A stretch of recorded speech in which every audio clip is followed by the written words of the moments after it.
Tinky Winky, Tinky Winky, Dipsy, Dipsy, Lala, Po, Teletubbies, Teletubbies, ucapkan halo.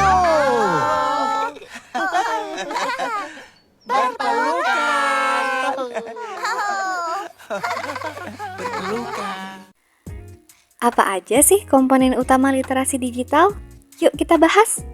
Literasi digital merupakan kemampuan untuk menggunakan teknologi secara efektif, etis, dan bertanggung jawab. Dalam konteks ini, terdapat beberapa komponen utama literasi digital yang perlu kita pahami. Pertama, akses digital, yaitu kemampuan individu untuk mengakses perangkat dan jaringan teknologi secara adil dan merata. Ini mencakup ketersediaan perangkat, jaringan internet, dan kemampuan untuk menggunakan teknologi tersebut. Kedua, literasi media, yang berarti kemampuan untuk memahami, menganalisis, dan mengevaluasi informasi dari berbagai sumber digital secara kritis. Dengan kemampuan inilah, seseorang tidak mudah terpengaruh oleh berita palsu atau informasi yang menyesatkan.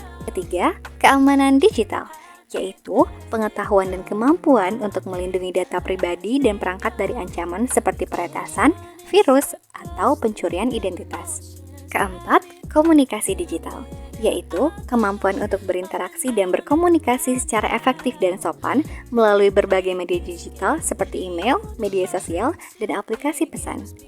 Kelima, etika digital, yang mengajarkan kita untuk berperilaku secara bertanggung jawab dan sesuai norma dalam dunia digital, seperti tidak melakukan cyberbullying atau menyebarkan konten negatif.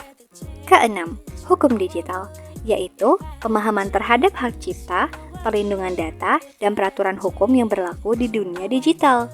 Ketujuh, hak dan tanggung jawab digital, mencakup kesadaran bahwa setiap pengguna memiliki hak untuk berekspresi, namun juga bertanggung jawab atas apa yang dibagikan secara online.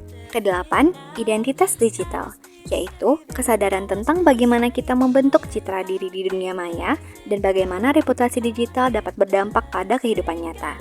Dan yang terakhir, pembelajaran digital, yakni kemampuan menggunakan teknologi untuk meningkatkan proses pembelajaran baik secara mandiri maupun kolaboratif. Lalu apa aja sih contoh nyata komponen literasi digital dalam konteks sehari-hari? Jadi gini guys, dalam kehidupan sehari-hari, kita sebenarnya sudah sering menerapkan komponen literasi digital. Misalnya, saat seorang siswa menggunakan laptop atau ponsel untuk mengakses platform pembelajaran daring seperti Google Classroom atau Ruang Guru.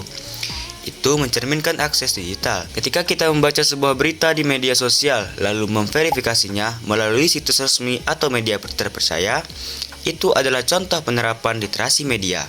Saat kita membuat kata sandi yang kuat dan mengaktifkan fitur keamanan 2 langkah pada akun media sosial atau email, kita sedang menerapkan keamanan digital. Kemudian, ketika kita berkomunikasi dengan grup atau teman melalui email atau grup WhatsApp dengan menggunakan bahasa yang sopan dan jelas, itu menunjukkan komunikasi digital yang baik. Lalu, apa aja ya tantangan dalam mengembangkan komponen literasi digital? 1. Kesenjangan akses, karena tidak semua orang memiliki perangkat atau koneksi internet yang memadai. 2. Kurangnya kesadaran keamanan. Banyak pengguna tidak paham tentang pentingnya perlindungan data pribadi.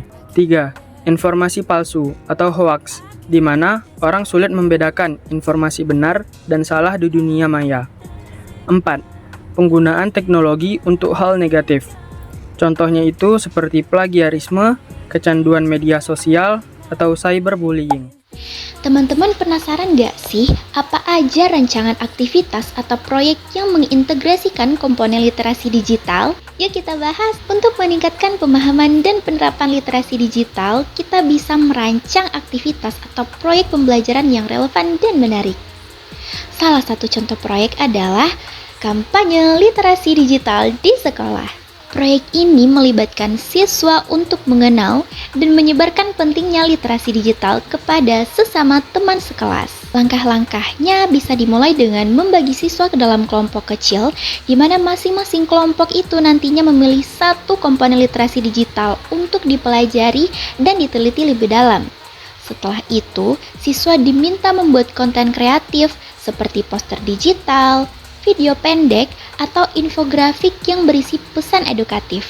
Teman-teman, Penasaran nggak sih bentuk refleksi pengalaman pribadi terkait penggunaan teknologi digital yang pernah kami alami? Pengalaman pribadi adalah cara terbaik untuk menilai sejauh mana kita telah menerapkan literasi digital dalam kehidupan sehari-hari. Contohnya, saya dan teman-teman pernah mengalami situasi di mana saya membagikan sebuah artikel menarik dari media sosial tanpa mengecek terlebih dahulu kebenarannya. Ternyata, artikel tersebut mengandung informasi palsu. Dari kejadian itu, saya belajar pentingnya literasi media, yaitu kemampuan untuk mengevaluasi dan menverifikasi informasi sebelum menyebarkannya. Nah, gimana nih? Kira-kira teman-teman udah paham belum sama komponen literasi digital? Katanya, kalau tidak mau bertanya, maka sesat di jalan. Tapi kalau banyak tanya, mending langsung cek GPT aja. Terima kasih dan sampai jumpa lagi. Bye!